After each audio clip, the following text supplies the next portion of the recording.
സ്വാഗതം ആശംസിക്കാനായി ജനകീയ സമിതിയുടെ സെക്രട്ടറിയായി സേവനമനുഷ്ഠിച്ച ശ്രീ പി വി രഘുനാഥിനെ ക്ഷണിച്ചുകൊള്ളുന്നു. ഇതുപോലെ ഈ സംരംഭത്തിൽ എത്തിയിരിക്കുന്ന ഏറ്റവും പ്രിയപ്പെട്ടവരായ എൻ്റെ പ്രിയപ്പെട്ട നാട്ടുകാരും, ആദ്യമായിട്ട് എനിക്ക് സ്വാഗതം പറയട്ടില്ല. ഞങ്ങളൊക്കെ ഈ ഇതിന് നേതൃത്വം കൊടുത്തിരിക്കുന്ന പ്രിയപ്പെട്ട ഞങ്ങളുടെ മെമ്പർ ഷൈനി, ആ ചിരിച്ചുകൊണ്ടുള്ള ഒരു പ്രസന്നവതിയായിട്ട് എല്ലാ തലങ്ങളിലും ഉപടിയെത്തും. ഏത് രോഗം വന്നാലും എന്തെങ്കിലും ഒരു വീടിന് അത്യാഹിതം ഉണ്ടായിരിക്കുന്നതാണെങ്കിലും അവിടെ ഒട്ടുന്നത് എനിക്ക് തന്നെ ഞാൻ തന്നെ ഒരു വീട് വെച്ച് കൊടുക്കുക അവർക്ക്, അതുപോലെ അരുണിന് ചികിത്സാ സഹായം നൽകുക എന്നുള്ള ഒരു ഉദ്ദേശം മനസ്സിലാക്കിക്കൊണ്ട്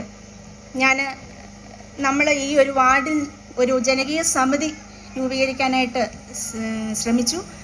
അതിൻ്റെ ഇതിൽ ഞാൻ ഈ ഒരു വാർഡ് മാത്രമായിട്ട് ഇപ്പോൾ രഘുചേട്ടൻ പറഞ്ഞതുപോലെ ഈ വാർഡ് മാത്രമായിട്ട് കേന്ദ്രീകരിച്ചാണ് ആദ്യം ഞാനത് തുടങ്ങിയത്. പക്ഷേ നമ്മുടെ ഇവിടെയുള്ള എല്ലാവരും കൂടെ കൂടി ഇപ്പം നമുക്ക് തന്നെ നടത്താൻ പറ്റില്ല എന്നുള്ളൊരു സാഹചര്യമാണെന്ന് മനസ്സിലാക്കിക്കൊണ്ട് നമ്മൾ ബാക്കി 2 മെമ്പർമാരെയും PT ചേട്ടനെയും നന്ദുവിനെയും ഞാനത് അറിയിച്ചപ്പോൾ അവർ ഏറ്റവും സന്തോഷത്തോടു കൂടിയാണത് സ്വാഗതം ചെയ്തത്. അപ്പോഴത്തേക്ക് എല്ലാവരും എന്നോട് ചോദിച്ചൊരു കാര്യം എന്ന് പറഞ്ഞു കഴിഞ്ഞാൽ വേറൊന്നുമല്ല, 23 പേര്, അതായത് വളരെ ചെറുപ്പക്കാരായ 23 പേരുള്ള ഒരു ക്ലബ്ബ് കൊണ്ട് എങ്ങനെ ഇത് നമുക്ക് ചെയ്യാൻ സാധിക്കും? അത് ന്യായമായിട്ടുള്ളൊരു ചോദ്യം തന്നെയായിരുന്നു. അന്ന് അത്യാവശ്യം എക്സ്പെൻസീവ് ആയിട്ടുള്ളൊരു പ്രോജക്റ്റ് ആയിരുന്നു ഇത്.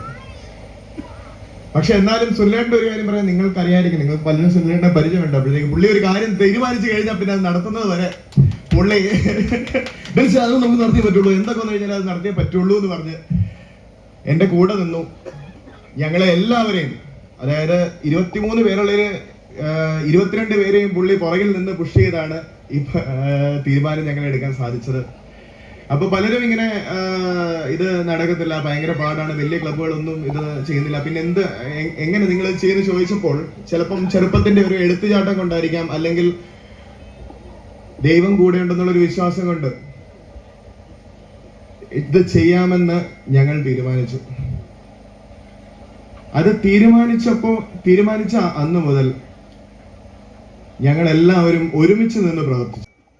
10, 11, 9, 10, 11 വാർഡിലെ പ്രിയപ്പെട്ട വ്യക്തികളെ,